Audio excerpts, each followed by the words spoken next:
So hi friends, welcome to our channel. Friends, మనకి ఎటువంటి examination అనేది లేకుండా ఎయిర్పోర్ట్స్లలో ఖాళీగా ఉన్నటువంటి ఎగ్జిక్యూటివ్ లెవెల్ జాబ్స్కి సంబంధించి ఒక భారీ నోటిఫికేషన్ అనేది రిలీజ్ చేయడం జరిగింది.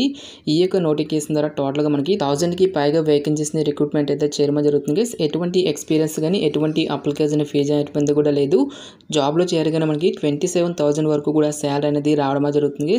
ఈ విధంగా ఇక నోటిఫికేషన్కి సంబంధించి కంప్లీట్ డీటెయిల్స్తో పాటు అప్లికేషన్ ప్రాసెస్ కూడా చెప్తాను కాబట్టి స్కిప్ చేయకుండా ఎండ్ వరకు చూసి అప్లికేషన్స్ అయితే సబ్మిట్ అయితే చేసుకోండి.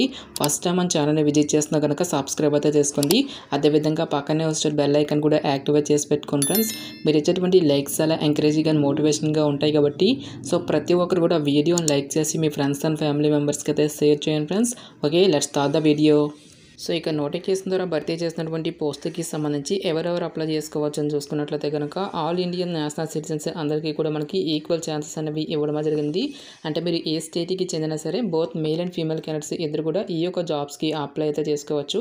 సో పోస్టుల వరకు వేకెన్సీ డీటెయిల్స్తో పాటు ఎడ్యుకేషన్ అండ్ క్వాలిఫికేషన్కి సంబంధించిన డీటెయిల్స్ కనుక చూసుకున్నట్లయితే కనుక సో ఈ యొక్క నోటిఫికేషన్ ద్వారా టోటల్గా మనకి 2 డిఫరెంట్ టైప్స్ ఆఫ్ పోస్టులను అయితే రిక్రూట్మెంట్ అయితే చేయడం జరుగుతుంది.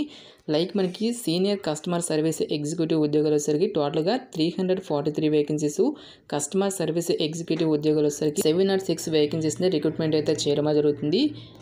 సో ఇక పోస్టులకి సంబంధించి సెలక్షన్ ప్రాసెస్ అనేది ఏ విధంగా ఉంటుందని చూసుకున్నట్లయితే కనుక సో ఇక్కడ మనకి గూగుల్ ఫామ్ అనేది ఇవ్వడం జరిగింది. ఫస్ట్ ఆఫ్ ఆల్ ఈ యొక్క గూగుల్ ఫామ్పై క్లిక్ చేసి మనం అప్లికేషన్స్ అనేవి సబ్మిట్ అయితే చేసుకోవాల్సి అయితే ఉంటుంది. సో అప్లికేషన్స్ అనేవి ఏ విధంగా సబ్మిట్ చేసుకోవాలని స్టెప్ బై స్టెప్ ఒక డీటెయిల్స్ అన్నింటినీ కూడా వీడియో ఎండింగ్లో అయితే చెప్తాను guys. So first of all ఎవరైతే ఈ యొక్క రిక్రూట్మెంట్కి ఆన్లైన్లో అప్లికేషన్స్ అనేవి సబ్మిట్ చేసినటువంటి క్యాండిడేట్స్ నుంచి అప్లికేషన్స్ని షార్ట్ లిస్ట్ చేసి ఒక షార్ట్ లిస్ట్ అయినటువంటి క్యాండిడేట్స్కి డైరెక్ట్గా మనకి ఇంటర్వ్యూ అనేది కండక్ట్ చేసి ఈ యొక్క వేకెన్సీస్కి ఎంపిక అయితే చేయడం జరుగుతుంది. సో ఎటువంటి రిటన్ టెస్ట్ కానీ ఎటువంటి స్కిల్ టెస్ట్ లాంటి కూడా ఏమి కూడా కండక్ట్ అయితే చేయరు. కేవలం మనకి ఒకే ఒక ఇంటర్వ్యూ ద్వారా ఈ యొక్క వేకెన్సీస్కి ఎంపిక అయితే చేయడం జరుగుతుంది.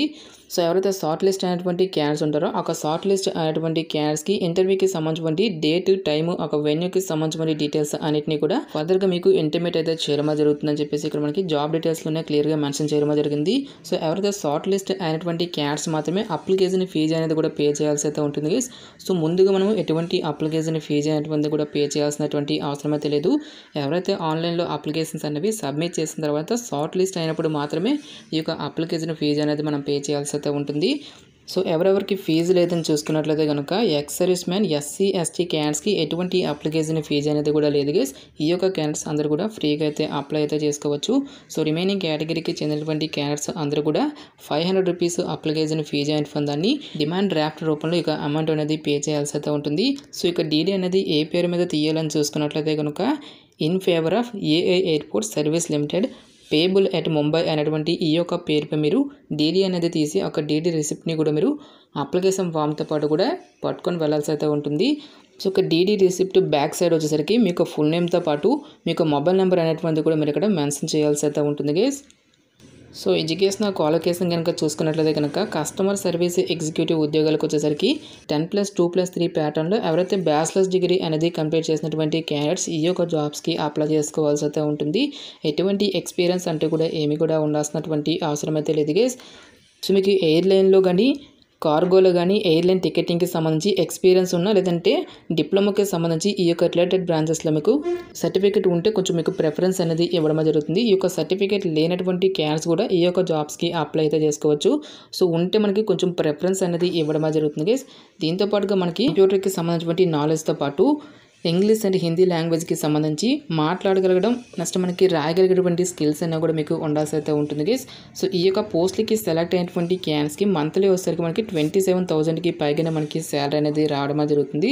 సో ఇక పోస్ట్లకి అప్లై చేసుకోవడానికి మీకు ఉండాల్సినటువంటి ఏజ్ లిమిట్ విషయానికి వచ్చినట్లయితే కనుక సో మీకు మినిమం ఏజ్ వచ్చేసరికి 18 ఇయర్స్ అయితే కంప్లీట్ అయి ఉండాలి.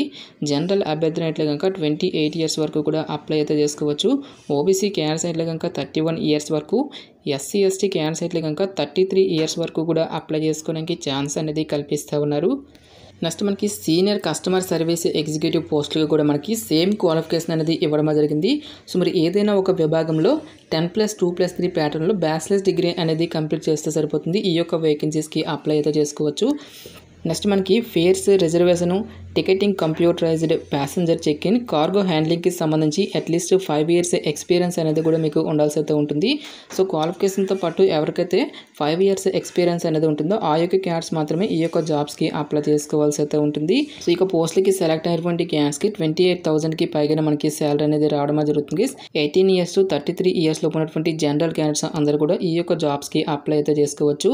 క్యాస్ట్ వరకు కూడా మనకి ఏజ్ రిలాక్సేషన్స్ అనేవి అప్లికేబుల్ అయితే అవుతాయి. ఓబీసీ క్యాండిడేట్స్కి 3 ఇయర్స్, ఎస్సీ ఎస్టీ క్యాండిడేట్స్కి 5 ఇయర్స్ పాటు కూడా అప్పర్ ఏజ్ రిలాక్సేషన్ అనేది ఇవ్వడం అనేది జరిగింది. నెక్స్ట్ ఇక పోస్టులకి సంబంధించి అప్లికేషన్ ప్రాసెస్ విషయానికి వచ్చినట్టయితే కనుక ఓన్లీ ఆన్లైన్లోనే అప్లై చేసుకోవాల్సి అయితే ఉంటుంది. సో ఇక గూగుల్ ఫామ్ లింక్ అనేది డైరెక్ట్గా డిస్క్రిప్షన్లను కామెంట్ సెక్షన్లో అయితే ప్రొవైడ్ అయితే చేస్తుంది గైస్. ఈ యొక్క గూగుల్ ఫామ్ లింక్పై క్లిక్ చేసిన తర్వాత ఇంటర్ఫేస్ అనేది ఈ విధంగా రావడం జరుగుతుంది. సో ఇలాగ కిందికి స్క్రోల్ చేసినట్టయితే కనుక సో ఇక్కడ మీరు ఏ స్టేషన్కి అయితే అప్లై చేస్తున్నారో ఆ స్టేషన్కి సంబంధించి లొకేషన్ దగ్గర మీరు రైట్ టిక్ అనేది ఇవ్వాల్సి అయితే ఉంటుంది. నెక్స్ట్ మీరు ఏ పోస్ట్కి అయితే అప్లై చేస్తున్నారో ఆ పోస్ట్ నేమ్ అనేది ఇక్కడ మీరు చూస్ చేసుకొని నెక్స్ట్ మీ యొక్క ఆధార్ కార్డులో ఏ విధంగా మీ యొక్క నేమ్ అనేది ఉంటుందో ఆ విధంగా మీ యొక్క నేమ్ అనేది ఎంటర్ చేసి నెక్స్ట్ మీ యొక్క ఫాదర్ నేమ్తో పాటు మీ యొక్క డేట్ ఆఫ్ బర్త్ అనేది మీరు ఇక్కడ ఫిల్ చేయాల్సి అయితే ఉంటుంది. నెక్స్ట్ ఇక్కడ మీరు యాడ్ ఫైల్ మీద క్లిక్ చేసి మీకు 10th క్లాస్కి సంబంధించిన సర్టిఫికేట్ అనేది ఏదైతే ఉంటుందో ఒక సర్టిఫికేట్ అనేది మీరు అప్లోడ్ అయితే చేయాల్సి అయితే ఉంటుంది. నెక్స్ట్ మీకు ప్లేస్ అండ్ స్టేట్ ఆఫ్ బర్త్తో పాటు నెక్స్ట్ మీ యొక్క కరస్పాండెంట్ అడ్రస్, నెక్స్ట్ మీ యొక్క స్టేట్తో పాటు మీ యొక్క pin code, email ID, next మీ యొక్క మొబైల్ నెంబర్తో పాటు ఆల్టర్నేట్ మొబైల్ నెంబర్ అనేటువంటిది కూడా మీరు ఇక్కడ ఇవ్వాల్సి అయితే ఉంటుంది. నెక్స్ట్ మీకు జెండర్తో పాటు మ్యూచువల్ స్టాటస్ దగ్గర మ్యారీడ్ అయితే మ్యారీడ్ అని, అన్మ్యారీడ్ అయితే అన్మ్యారీడ్ అని చెప్పేసి ఇవ్వాల్సి అయితే ఉంటుంది. నేషనాలిటీ దగ్గర ఇండియన్ అని చెప్పేసి ఇచ్చేసిన తర్వాత రిలీజన్ దగ్గర హిందూ అని చెప్పేసి ఇవ్వాల్సి అయితే ఉంటుంది. నెక్స్ట్ మీకు క్యాస్ట్ అనేది ఏదైతే ఉంటుందో ఒక క్యాస్ట్ బాక్స్లో మీకు క్యాస్ట్ అనేది చూస్ చేసుకుని మదర్ టంగ్ దగ్గర వచ్చేసరికి మీరు తెలుగు అని చెప్పేసి మీరు ఇక్కడ మెన్షన్ అయితే చేసేయండి గైస్. నెక్స్ట్ మీకు పాన్ కార్డ్ నెంబర్తో పాటు Aadhaar card number, X service man candidates అయితే కనుక ఎస్ అయితే ఎస్ అని లేదంటే నో అని చెప్పేసి ఇక్కడ మీరు మెన్షన్ చేయాల్సి అయితే ఉంటుంది. Next weather from police services అని చెప్పేసి ఇవ్వడం జరిగింది. సో ఎస్ అయితే ఎస్ అని లేదంటే నో అయితే నో అని చెప్పేసి ఇక్కడ మీరు మెన్షన్ అయితే చేస్తాను గైస్. సో మరి ఏదైనా గవర్నమెంట్ ఇన్స్టిట్యూట్స్లో కానీ లేదంటే పబ్లిక్ సెక్టర్స్లో కనుక వర్క్ చేస్తున్నట్లయితే కనుక ఎస్ అయితే ఎస్ అని లేదంటే నో అని చెప్పేసి మీరు ఇక్కడ మెన్షన్ అయితే చేసేయండి. నెక్స్ట్ మీ యొక్క 10th క్లాస్ క్వాలిఫికేషన్కి సంబంధించిన బోర్డు అనేది ఏదైతే ఉంటుందో సో ఒక బోర్డు అనేది మీరు ఇక్కడ ఫిల్ చేయాల్సి అయితే ఉంటుంది. సో 10th అనేది మీరు ఏ ఇయర్లో చేశారో ఒక డీటెయిల్స్ అన్నిటిని కూడా మీరు ఇక్కడ ఫిల్ చేయాల్సి అయితే ఉంటుంది.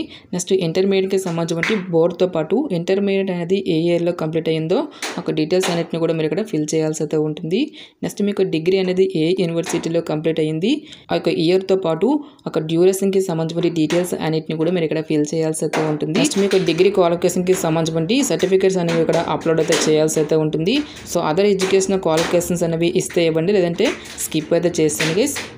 నెక్స్ట్ మీకు ఎక్స్పీరియన్స్ అనేది ఉంటే ఒక సంబంధించిన డీటెయిల్స్ అన్నిటిని కూడా మీరు ఇక్కడ ఫిల్ చేయాల్సి అయితే ఉంటుంది లేదంటే ఇక్కడ స్కిప్ అయితే చేస్తాను గైస్. ఈ విధంగా మీకు డీటెయిల్స్ అన్నిటిని కూడా ఫిల్ చేసిన తర్వాత ఫైనల్గా ఇక్కడ మీకు రెజ్యూమ్ అనేది మీరు ఇక్కడ అప్లోడ్ అయితే చేయాల్సి అయితే ఉంటుంది. ఈ విధంగా రెజ్యూమ్ అనేది అప్లోడ్ చేసిన తర్వాత డిక్లరేషన్ దగ్గర వచ్చేసరికి రైట్ టిక్ అనేది ఇచ్చేసి ఇక్కడ మనకి నోట్ దగ్గర డీటెయిల్స్ వెరిఫైడ్ అని చెప్పేసి ఈ యొక్క దానిపై క్లిక్ చేసి ఇక్కడ మనకి సబ్మిట్ అని చెప్పేసి ఇవ్వడం జరిగింది. ఈ యొక్క దానిపై క్లిక్ చేసి ఈ విధంగా మనము అప్లికేషన్స్ అనేవి సబ్మిట్ అయితే చేసుకోవాల్సి అయితే ఉంటుంది. ఈ విధంగా మీరు అప్లికేషన్స్ అనేవి సబ్మిట్ చేసిన తర్వాత ఎవరైతే ఇంటర్వ్యూకి షార్ట్ లిస్ట్ అయినటువంటి క్యాండిడేట్స్ వచ్చేసరికి నోటిఫికేషన్లో మెన్షన్ చేసేటువంటి యొక్క అప్లికేషన్ ఫామ్తో పాటు మీకు ఒరిజినల్ సర్టిఫికేట్స్ నెక్స్ట్ మీకు ఎడ్యుకేషనల్ క్వాలిఫికేషన్కి సంబంధించి జిరాక్స్ కాపీస్తో పాటు latest caste certificate original DD ఫామ్తో పాటు ఓబీసీ క్యాన్స్ అయితే కనుక నాన్ క్రిమినల్ సర్టిఫికేట్ ఈ విధంగా మీకు ప్రతి ఒక్క ఎడ్యుకేషనల్ డాక్యుమెంట్స్ అన్నిటిని కూడా పట్టుకుని మీరు ఇంటర్వ్యూస్కి అయితే అటెండ్ అయితే అవ్వాల్సి అయితే ఉంటుంది. సో నోటిఫికేషన్ మనకి ఇక్కడ 6 పేజెస్ అయితే అప్లికేషన్ ఫామ్ అనేది ఇవ్వడం జరిగింది. సో ఇక 6 పేజెస్ అనేవి మీరు ప్రింట్అవుట్ అయితే తీసుకొని మీకు డీటెయిల్స్ అన్నిటిని కూడా మీరు ఫిల్ చేసి ఈ యొక్క అప్లికేషన్ ఫామ్తో పాటు మీకు ఎడ్యుకేషనల్ క్వాలిఫికేషన్కి సంబంధించి రిలేటెడ్ డాక్యుమెంట్స్కి సంబంధించి జిరాక్స్ కాపీస్తో పాటు ఒరిజినల్ డాక్యుమెంట్స్ని కూడా మీరు ఇంటర్వ్యూకి అయితే పట్టుకొని వెళ్ళాల్సి అయితే ఉంటుంది గైస్. ప్రతి ఒక్క జిరాక్స్ కాపీస్ అన్నిటిపై కూడా సెల్ఫ్ అటెస్టేషన్ అంటే మీ యొక్క సైన్ అనేది కంపల్సరీగా చేయాల్సి అయితే ఉంటుంది గైస్. ప్రజెంట్ మనకి ఈ యొక్క పోస్టులు అన్నింటినీ కూడా 3 ఇయర్స్ ఫిక్స్డ్ టర్మ్ కాంట్రాక్ట్ బేసిస్లో యొక్క పోస్టులు అన్నింటినీ కూడా మనకి రిక్రూట్మెంట్ అయితే చేయడం జరుగుతుంది గైస్. సో ఇక టర్మ్ అనేది కంప్లీట్ అయిన తర్వాత కంపెనీ యొక్క రిక్వైర్మెంట్స్ని బట్టి నెక్స్ట్ మీ యొక్క పర్ఫార్మెన్స్ని బేస్ చేసుకుని ఈ టర్మ్ అనేది ఎక్స్టెండ్ చేసేటువంటి ఛాన్స్ అనేది కూడా ఉంటుంది కాబట్టి డెఫినెట్గా ఈ యొక్క రిక్రూట్మెంట్కి అప్లై అయితే చేసుకోండి. ఇక నోటిఫికేషన్కి సంబంధించిన లింక్స్ అన్నింటినీ కూడా వీడియో డిస్క్రిప్షన్లను కామెంట్ సెక్షన్ అయితే మెన్షన్ అయితే చేస్తాను గైస్. ఇంకా ఈ యొక్క నోటిఫికేషన్కి సంబంధించి మీకు ఎటువంటి డౌట్స్ వచ్చినా సరే నాకు కామెంట్ సెక్షన్లో కామెంట్ అయితే చేయండి. ఎటువంటి మరిన్ని జాబ్ అప్డేట్స్ కోసం మన ఛానల్ని సబ్స్క్రైబ్ చేసుకుని బెల్ ఐకాన్ కూడా యాక్టివేట్ చేసి పెట్టుకోండి. సో ఇది ఫ్రెండ్స్ ఇవాల్టి వీడియో. రేపు మరొక మంచి జాబ్ అప్డేట్తో మళ్ళీ మీ ముందుకు రావడమే జరుగుతుంది. Thanks for watching. Have a nice day.